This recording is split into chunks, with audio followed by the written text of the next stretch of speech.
every day we step further into interconnections and bridging the divide between East and West.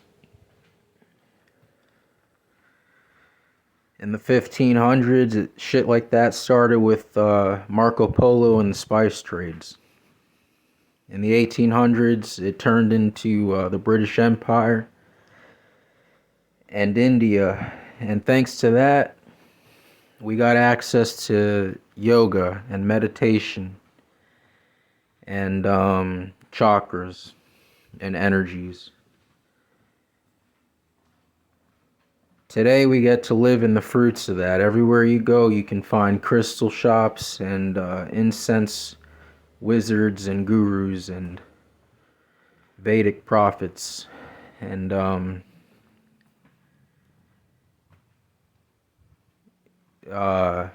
as an everyday man myself, I'm happy to see it. And as a student of astrology and Western occult science, I know that there's an emphasis on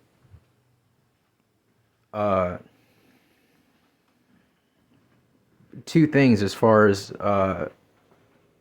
technique is involved: meditation and or contemplation, as Dion Fortune calls it, and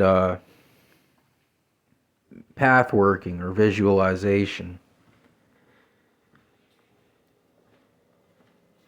And there's another component which is important, which is celestial events, occult timing, astrology.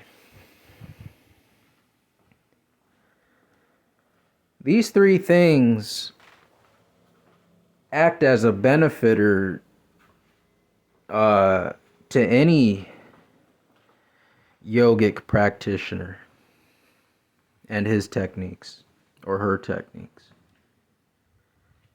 So I'll give you an example. Let's say we're a yogic practitioner and we're working on our chakras and we like the heart chakra today.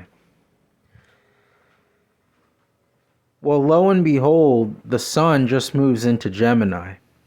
Now you'll say, how's that the heart chakra?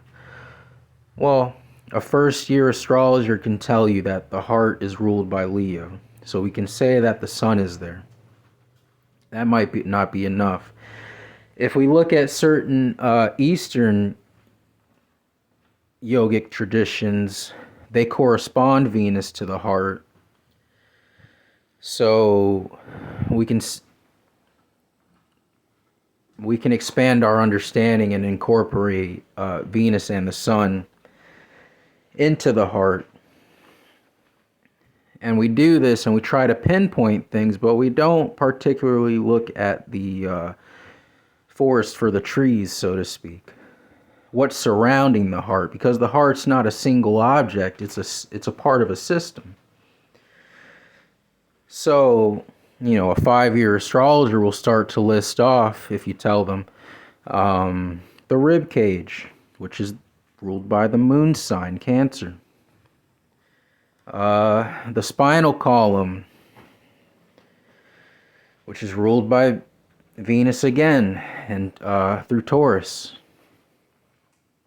And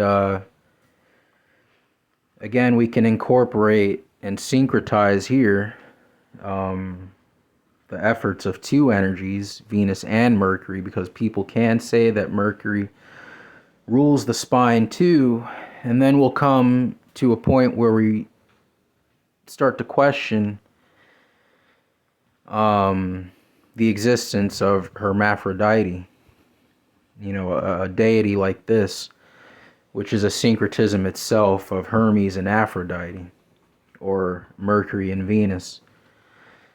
And we understand that our ancestors realized this cooperation between the planets mythologically.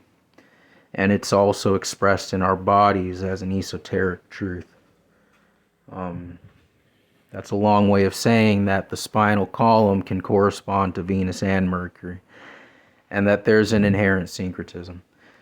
So back to the heart as a system, you have that, the spinal column, and let's say that you have the lungs, which are also ruled by Mercury and Venus together, and specifically Gemini.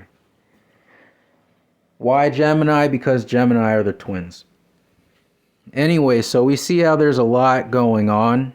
We can kind of intuit where the sun in Gemini can play a part in this system.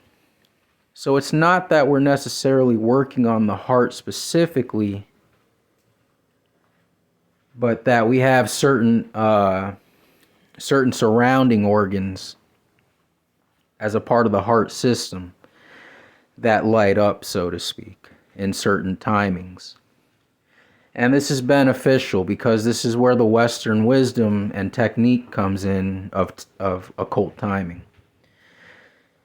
Because unless you experience this yourself and work ceremonial magic, you won't understand that trying to do something on a day when you can't, when the planets aren't aligned, is like trying to tap water on a day when the water is off and you haven't paid the water bill.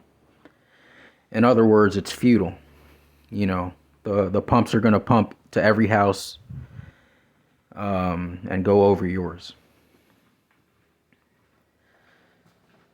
So, in other words, what I'm saying is that unless you intuitively pick up on these timings, you sense this naturally because you're sensitive, it'll be pointless to guess or to do a heart chakra quote unquote activation on a day when none of the planets are aligned towards the heart system.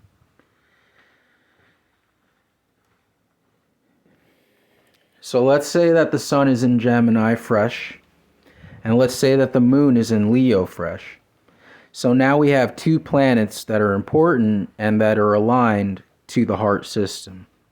We have Gemini, which rules the lungs, and we have the moon, which rules the rib cage, and we have Leo, which rules the sun and the heart. So now what we can do is we can take that Eastern wisdom that knows about frequency, and we can generate a hum in our heart center, maybe somewhere around 520 hertz, which is close to what they say the color green vibrates at. You know, so, and we'll do the seeds, and we'll know the seed syllable and the color correspondence, and we'll do that, you know, and we'll send that frequency, that hum, and that color code to the heart chakra.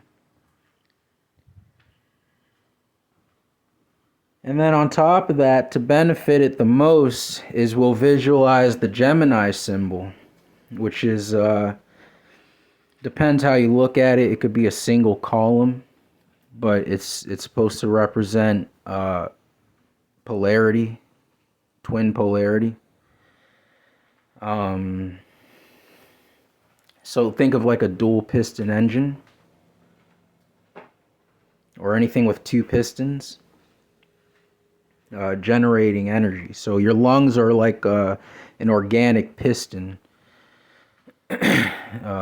system or engine, whatever.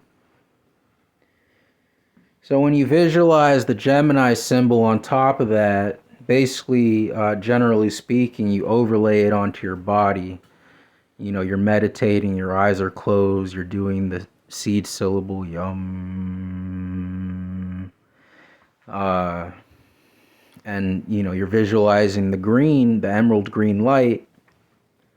And then on top of that, you're visualizing the Gemini symbol. And, you know, obviously this is advanced occultism. This type of stuff goes over anyone who's listening to this who's never had an interest in this isn't going to understand it. People who have never put it to practice or read anything about this isn't, they're not going to really appreciate it. So if you're advanced and you understand this and you can, you've worked enough with your consciousness and your focus and concentration that you can you can layer multiple symbols, then it'll make sense to you. And the best way that I could express it, if you're really interested in understanding, is do the simple stuff first for a year,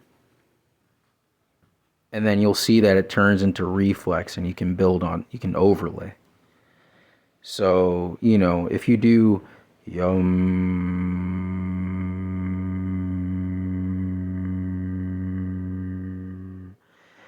for a year, every day, for an hour, it's going to be a reflex. Your inner ear is going to remember the vibration. You're going to be able to tap into that frequency. You'll be able to associate it with the right color code, which is green. And then you'll be able to add the Gemini symbol on top, which is exactly where we are syncretizing Eastern and Western. Because this is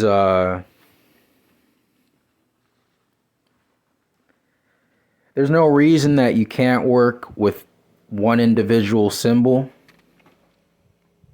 but you want to optimize the most out of your body, your ether body, and your astral body the most. You want to optimize it, so you want to involve as many symbols as possible, which is why you get very elaborate ceremonial occult rituals. It's not just about you visualizing a Gemini symbol, it's about you visualizing the two pillars, white and black, and stepping between them and understanding what that means and teaching you these deeper intellectual and spiritual wisdoms. So it's not, you have to erase from your mind that this is like a 5-minute and go kind of technique or something. This is why it's a lifestyle. This is why, you have gatekeepers at the gate. They don't know shit from Shinola, but they'll defend what they think they know. And it works out because they just sense that there's something deeper to this stuff. But so anyway, it just benefits your, it just benefits the mind behind the soul, so to speak.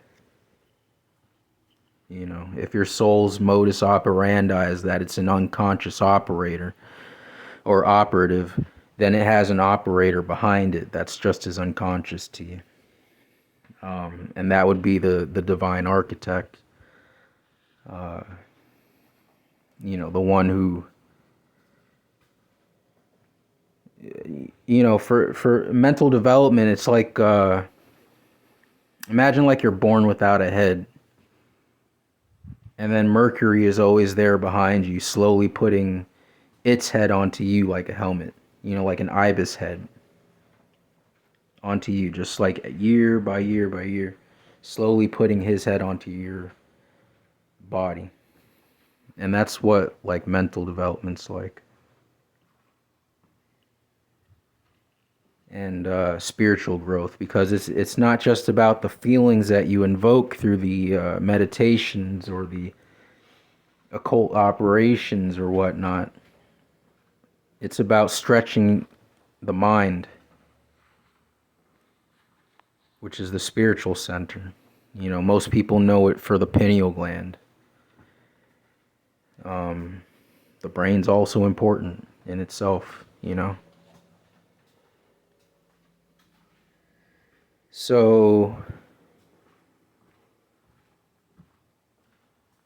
you can ask me what it does as far as specifics, that type of activation. this syncretic technique for the heart chakra activation. It's going to do exactly what two pistons do. It's going to do exactly what your lungs do. It's going to process air information. It's going to process the airwaves. Think of it like this. What's a radio if it isn't clean? It'll be picking up static. If the wires and shit aren't kept tight. So it's kind of like that. It's like you're tightening up your receiver, so to speak. And that's important because in a world where everything's water, where everything's ambiguous, things are vague, people leave you hanging because emotions are running, you want something that's going to act like an instrument to help you process the thin line, so to speak, or the crystal, so to speak. Anytime you deal with somebody, even if you deal with an asshole, they always have a crystal, some type of usefulness, I guess is what I'm saying. And air energy helps with that very much. And the lungs, Gemini helps with that as far as processing, because the lungs are basically like, if lungs could eat food, they would eat air. So for them to digest it is for them to act like those two pistons, interplaying, working for one another to process, the soul content in the air, the airwaves, whatever. So it's definitely it's benefit. Obviously, you could just read this shit on the internet and see like what does Gemini correspond to. Intellect, quick thinking. It's basically just going to erase the sluggishness. Now remember, we're talking about the heart here, but we're not talking anything about love. We're not talking about what people would call that Venus love. Now, again, if you're just a yogic practitioner, one-sided and one-dimensional, you're not going to appreciate that love shines the most in winter through the winter sign Pisces, which is where we get Venus exaltation. So, again, there's timings as to when you can operate on a certain type of theme